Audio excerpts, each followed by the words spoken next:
So I'm sitting here with Rob and Jaki Roy.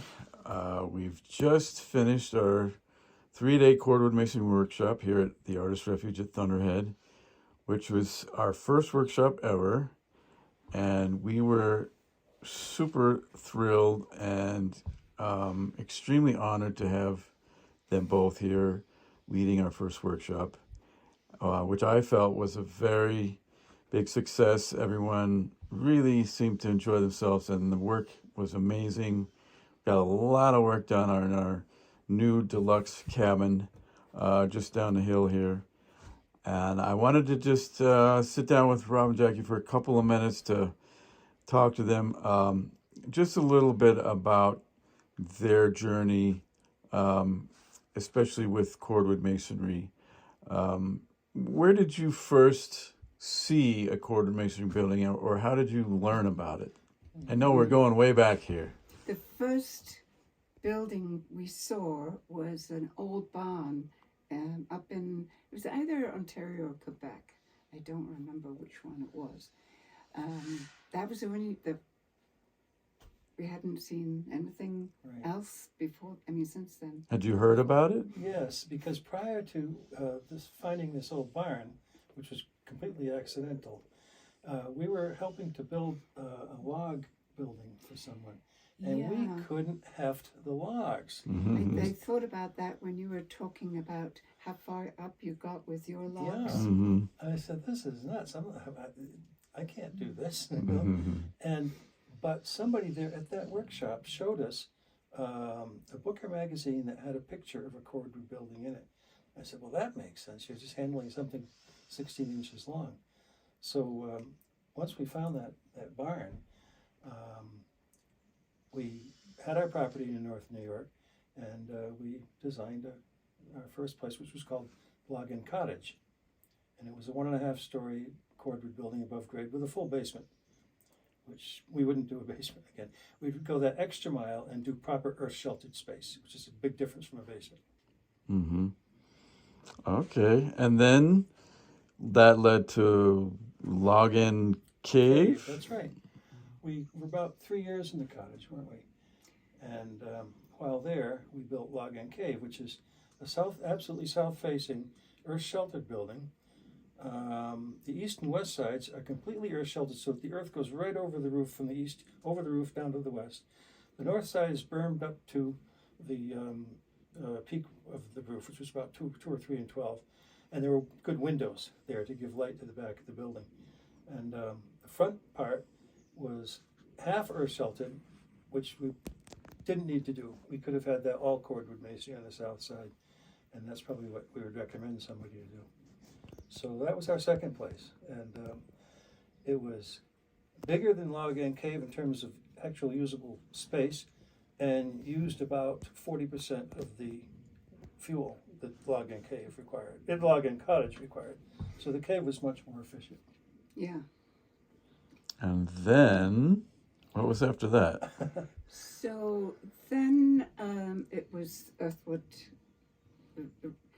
Rob wanted to experiment with building round with the cordwood self-supporting, and that's what we did. It was only half a mile up the road, and it was in a gravel pit. Right. Which is 2 now acres. reclaimed. 2 acres of moonscape. Mm-hmm. It was literally moonscape. Nothing was growing in it. But it was very handy because the sand on site could be used to backfill the house. Yeah. Mm-hmm.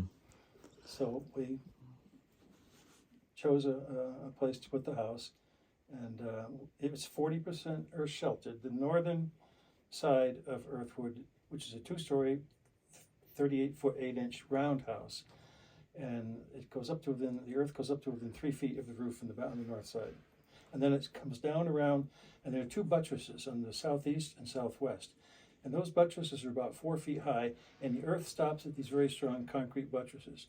That's how. And as you know, a round building is extremely strong against lateral pressure because you're trying to compress everything. So those buttresses, if the building wants to shift south, the strong buttresses stop that from happening. That's, now, were you already doing workshops at this point? Oh, yes, Yeah. we were. When did you start doing workshops? It started when Rob was doing workshops with Mother Earth News. Yeah. It was 1971. So you were advertising your cordwood workshops in in Mother Earth News, is that? Yeah, Rob was doing workshops and yes. We didn't get married till 72. I was just working on that too. I Yeah. don't think I got that right. So it wasn't 71. It was more like 75. Yes. Yeah. Okay. Well, I go by our kids' ages. Yeah, so. About 75, and we built our sauna during workshops there at Log End. We didn't do any of the cordwood on the houses. Didn't you do some work on Stoneview during a Oh, workshop? no, the Stoneview We was did, done while but we that lived. was later. That was while we were living at Earthwood. Stoneview is a more Yeah. recent building. We started out doing more classroom and just a demonstration. And people rarely got their hands in it. We would set up something Small. very small Simple, and yeah. show how it worked. And I don't remember, I think that probably went on for a couple of years and then we started doing real work. Yeah, like at Earthwood, we did several buildings, guest houses, a sauna, Stoneview, a workshop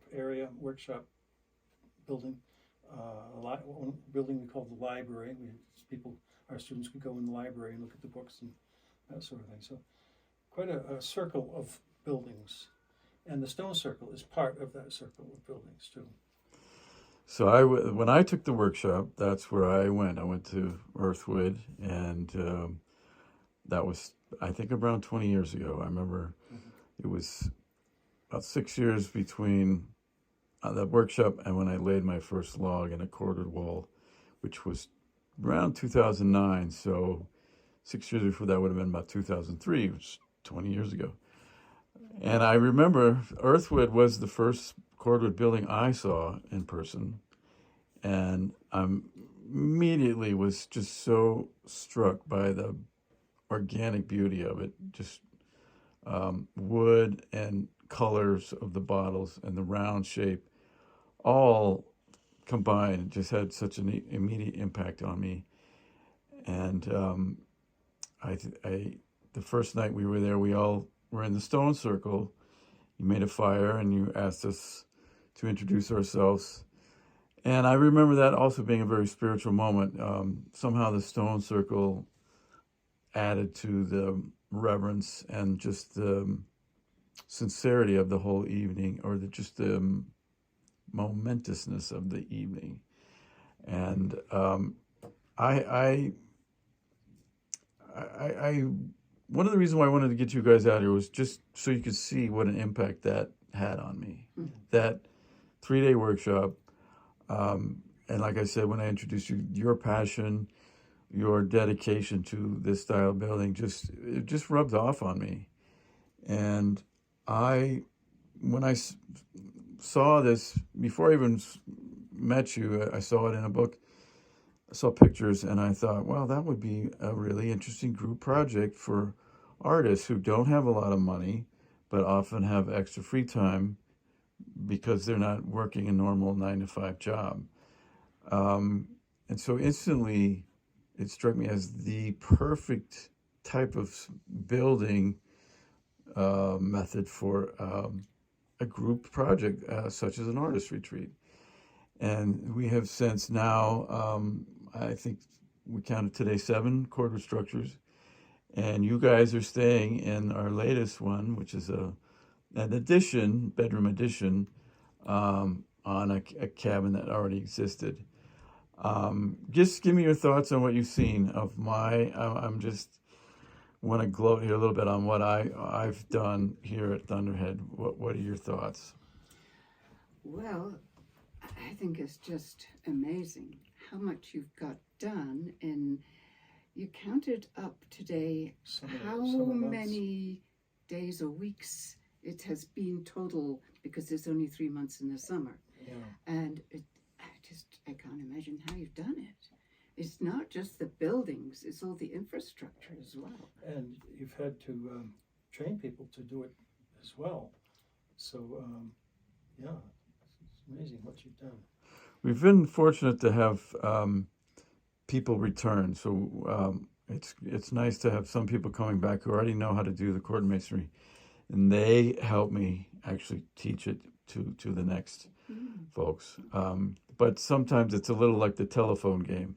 By the time it gets to the last person in the line, the original message is completely unrecognizable. So sometimes a little bit of the quality gets lost. For me, it was really great to get kind of a refresher from you guys on some of the finer points of cordwood masonry that I have forgotten and that kind of gotten diluted through the years from me just kind of trying to do it the best I can on my own without any instruction. It's like a musician often will go take a lesson with a master even well after they're professional, just to get a fine tuning, and I felt like this was a great opportunity these 3 days for me to get kind of a little bit of fine tuning and free. I just literally there was things I just forgot and I wasn't doing, and so. And things that we had changed. And yes, some of your techniques had changed a bit from 20 years ago, and I figured that would be the case. Well, and that's good, because it'd be awful if we were just stagnant. Right. Was it the Bruce Kilgore project that you were Yes. that you worked on when you were at Earthwood? That's what Yeah. we figured out. Yeah. Yeah. And yeah, the hands-on, and I felt like a 3-day workshop is a good amount of time because you really, the first day, everything's new and you're trying to process a lot of information. Second day, you sort of start to get the hang of it. But by the third day, you start to see how, I could actually build one of these myself. But it takes, it takes, I think, those 3 days to really solidify that feeling, I could actually do this myself. And I took your course, I bought several of your books, and I dove in, and it was all I needed. I built my first structure with just your workshop and your books. And the books are very, very clear and laid out completely logically, so anyone can understand them. And that's what I liked about it. You didn't have to have any technical jargon and knowledge or any building knowledge at all. And that's another thing I love about this style building. It's like anyone can do it. I've had 5-6-year-olds helping lay logs in the walls, and they feel like they're really building something at such an early age, and it sinks in. They remember that. Beaver teaching the young beavers. Yeah, and those types of people that get that experience early are the ones that are more adventurous later and do even more adventurous creative projects. I just remembered the fellow that we met on this log cabin project, but the logs were too big for us. And I remember the book he gave us, or not gave us, but showed us, An Age of Barns. It's all drawn pictures of barns all over. And Hand drawn, and there was 2 or 3 pages of cordwood barns, and I saw that and I said, that makes sense. Yeah. But then that was, he had first of all shown us a National Geographic magazine, and that April 1974, National Geographic, a lady in Skowhegan, Washington, with her son, who was not very old, 10 or 12 or 13 or something. I don't know. I thought it was like 15. But Maybe he was 14 or 15. But anyway, she's featured in an article about Washington, and we see her in her cordwood home. Wow. And that was April 1974 edition of National Geographic. And there was no explanation about cordwood in that article. It was just that photograph. That was all. Right. And cordwood dates back at least 1,000 years, because there's an existing fort in Germany, which is it's a historic site, and the walls are up to 8 feet thick at the bottom, and they taper up to about 3 or 4 feet. So it's a castle or a fort, and you can visit it today. And there's been records of cordwood masonry in Scandinavia, in Europe, and even in Japan, right through to the present day.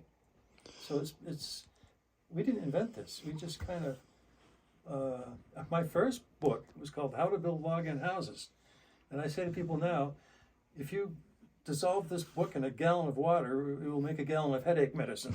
That's what I feel about my first book. It was beautifully produced. It was a handwritten book, not by me, by a professional lady, No, it was art student. an art student. Yeah, beautifully done.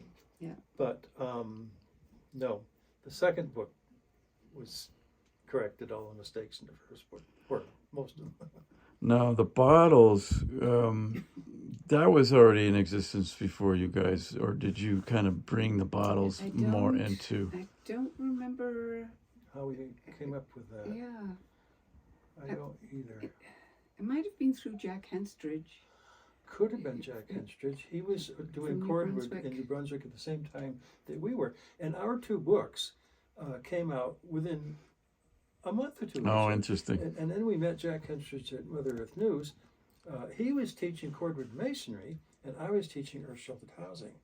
And we visited Jack at his home in New Brunswick, and he's been to our home as well. Jack's passed away, unfortunately, but he was an early leader in cordwood masonry, as was Cliff Shockey in Saskatchewan.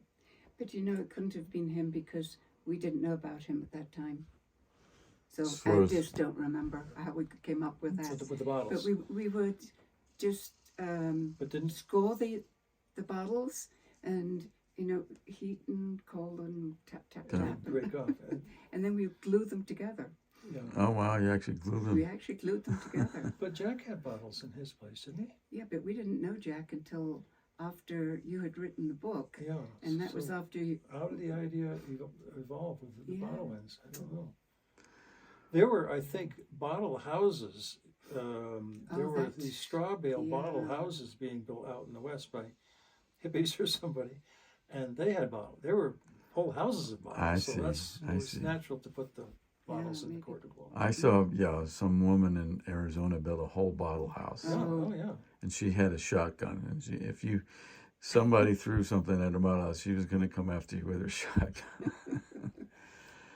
but a lot of those bottle houses had the necks of the bottles sticking out. They didn't cut the yes. bottles and put them back Oh, together interesting. again. Oh, Jack So you could Henstridge's- get all sorts of stuff going Yeah, on. Well, sure. remember, Jack had his bottle. He had the Oh. next to the bottle sticking out. You Yeah. still got good light on the inside, but on Halloween, the kids broke the necks off the Oh. bottles that were sticking out. There was a pattern of 7, 8, 9, 10 bottles, and they broke them off. Yeah, what are you going to do about that? Anyway, well, once again, I just want to thank you guys. It just meant so much for me to have you out here. I do think I will probably do cordwood workshops in the future, as you suggested.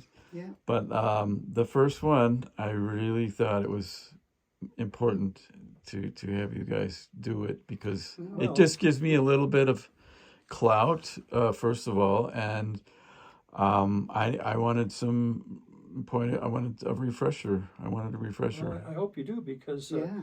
we needed. really aren't doing it any. This is the first one in 2 or 3 years for us, except for these private workshops that we do, Right. where a couple will come and we'll work with them for 3 hours, and they can do a pretty good cordwood wall with 3 hours of intense instruction. But I don't know if we'll ever do another 3-day workshop again. Yeah, it's you guys were mixing all the mortar and doing a lot of work, and I was like, wow, there's a lot of young folks here. They should tell them to do Well, it. I don't think I made a batch by myself. I always worked with one of your students. Yeah. Okay, all right. Yeah. Well, we're honored to be here Yeah. and for your first workshop ever, and not just cordwood, but any for your Right. retreat. That's great. Yeah, it's been a long journey to get to this point, but I felt like you never feel totally ready to do something like this.